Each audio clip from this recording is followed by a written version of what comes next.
الكلمة الحلوة صدقة. جهز بقى مشروبك، تعالى كده عشان نفضفض على المشي.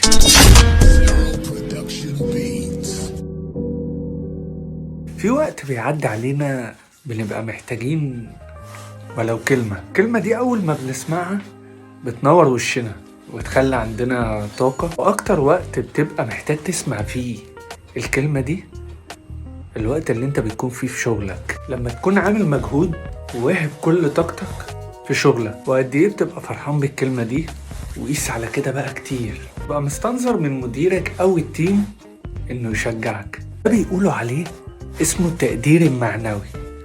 وايه معناه بقى في المعجم العربي؟ تقدير فكري وذهني عكس التقدير المادي، ويسموه مساندة معنوية.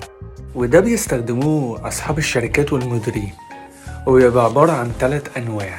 أول نوع ده بيبقى فيهم الفهم، وهو عبارة عن شرح جيد للهدف حقيقي المطلوب من العمل حتى يتم زرع بهم الحماس لإنجاز العمل. معناه إن أنا بفهم التيم بتاعي الهدف اللي احنا عايزين نوصله، وبشرحه لهم شرح مبسط ومعلومة مبسطة، وبالتالي ده هيقوي عندهم الروح المعنوية وهيبقى عندهم حماس لإنجاز العمل، وبالتالي الإنتاج ساعتها هيزيد.